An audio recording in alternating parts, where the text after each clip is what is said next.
கிறிஸ்துவுக்குள் பிரியமானவர்களே, இந்த நாளுக்கான மாலை நேரம் அண்ணா அப்போஸ்தலனாகிய பவுல் கொரிந்து சபைக்கு எழுதிய 2ஆம் நிருபம் 5ஆம் அதிகாரம் 3வது வசனம்.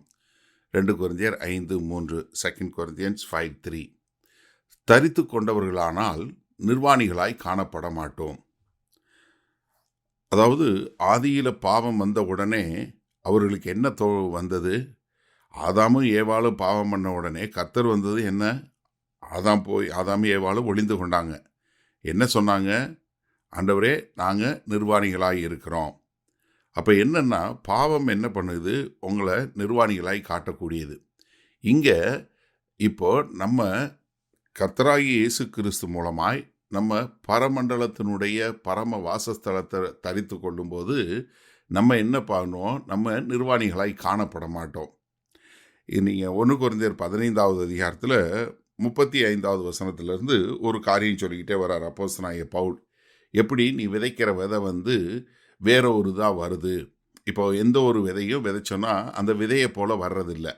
அது ஒரு வித்தியாசமான ஒரு காரியம் தான் இருக்குது. இப்போ மாங்காய் விதை போட்டிங்கன்னா மரம் வேற மாதிரி வருகிறது. அந்த மாதிரி இப்போ நம்ம அழிவுள்ள சரீரத்தை விதைக்க போகிறோம். நமக்கு அழிவில்லாத சரீரம் வரப்போகுது. இப்படி ஒவ்வொன்றுக்கும் ஒரு மகிமை இருக்குது அப்படின்னு சொல்லும்போது 40வது வருஷம் சொல்லும்போது என்ன சொல்கிறாரு? வானத்துக்குரிய மேனிகளும் உண்டு, பூமிக்குரிய மேனிகளும் உண்டு. வானத்துக்குரிய மேனிகளுடைய மகிமையும் வேறே, பூமிக்குரிய மேனிகளுடைய மகிமையும் வேறே அப்படின்னு சொல்லிட்டு சூரியனுடைய மகிமை வேற, சந்திரனுடைய மகிமை வேற, நட்சத்திரம் வேற, இதெல்லாம் சொல்லிட்டு 42வது வருஷம் சொல்லும்போது மரித்தோரின் உயிர் தொழுதலும் அப்படியே இருக்கும்.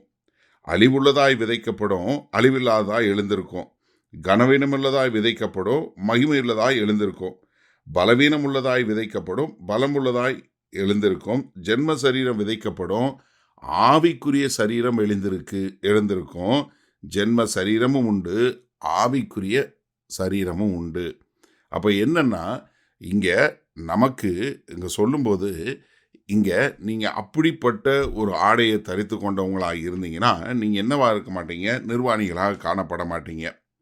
அப்போ என்ன? பிலிப்பியர் 3வது அதிகாரம் 20-21 சொல்லும்போது, நம்முடைய குடியிருப்போ பரலோகத்தில் இருக்கிறது, அங்கே இருந்து கர்த்தராய் இருக்கிற இயேசு கிறிஸ்து என்னும் இரட்சகர் வர எதிர்பார்த்து கொண்டிருக்கிறோம். அவர் எல்லாவற்றையும் நமக்கு கீழ்ப்படுத்தி கொள்ளத்தக்கதாக தம்முடைய வல்லமையான செயலின்படியே நம்முடைய அற்பமான சரீரத்தை தம்முடைய மகிமையான சரீரத்திற்கு ஒப்பாக மறுரூபப்படுத்துவார். அப்போ என்ன? நாம் மறுரூபம் ஆகும்போது, நம்ம கர்த்தரோடு இருக்கும்போது நமக்கு அவரை போல அந்த ஒளியின் சரீரம் நமக்கு உண்டாகும் என்று சொல்லக்கூடியதாக. அதனால தான் யோவான் தன் நிருபத்தில் எழுதும்போது 1 யோவான் 3வது அதிகாரம் 2வது வசனம் சொல்லும்போது என்ன சொல்கிறாரு? பிரியமானவர்களே, இப்பொழுது தேவனுடைய பிள்ளைகளாய் இருக்கிறோம், இனி எவ்விதமாய் இருப்போம் என்று இன்னும் வெளிப்படவில்லை. ஆகிலும் அவர் வெளிப்படும்போது அவர் இருக்கிற வண்ணமாகவே நாம் அவரை தரிசிப்பதினால் அவருக்கு ஒப்பாயிருப்போம் என்று அறிந்திருக்கிறோம். என்ன? அவர் வரும்போது நம்ம அவர் சாயலா அவரை போல காணப்படுவோம். அப்போ என்ன? நமக்கு ஒரு ஒளியின் சரீரம் கொடுக்கப்படும். நம்ம இந்த வீடு, நம்ம குடியிருக்கிற இந்த வீடு அழிந்து போகும். சரி, இந்த நாளில் இந்த வசனத்தை நம்ம எப்படி எடுத்துக்கொள்வது? நம்மளில் நிறைய பேருக்கு இந்த சரீரத்தில் பிரச்சனை. கை வலிக்குது, கால் வலிக்குது, முட்டி வலிக்குது, முதுகு வலிக்குது, ஏதாவது ஒரு பிரச்சனை இருக்குது, நிறைய நோய்கள். இந்த மாதிரி இந்த சரீரம் என்ன அழிவை நோக்கி போய் கொண்டு இருக்கிறதுனால நிறைய பிரச்சனைகள் இருக்குது. அதனால நம்ம என்ன நினைக்கிறோம்?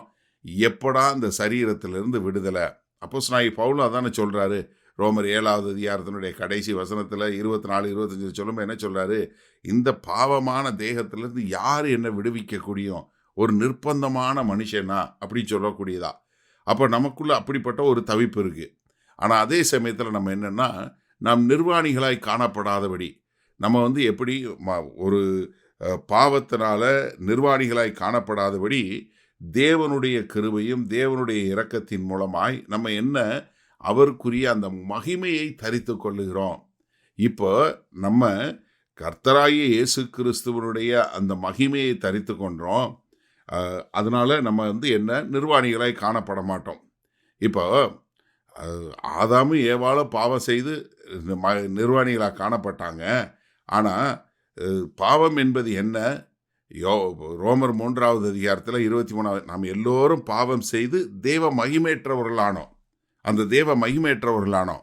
ஆனால் இப்போ நம்ம என்ன பண்ணியிருக்கிறோம், கர்த்தராகிய இயேசு கிறிஸ்து உங்களுக்குள் இருப்பதே அந்த தேவ மகிமையின் ரகசியம். கொலோசியர் 1:27 சொல்வது போல. அப்போ அந்த அந்த கிறிஸ்துவனுடைய மகிமையை தரித்து கொண்டோம் என்றால் நாம் நிர்வாணிகளாய் காணப்பட மாட்டோம். அப்போ நம்ம உற்சாகமாக கர்த்தரை ஏற்றுக்கொண்டு நாம் கர்த்தரோடு அவருடைய சமூகத்தில் அவரை தரிசிப்போம் என்கிற திட நம்பிக்கையோடு வாழ்வோமா? மகா கிருபையும் இரக்கமும் நிறைந்த எங்கள் அன்பின் தகப்பனே, என்ன ஒரு ஆனந்தம்!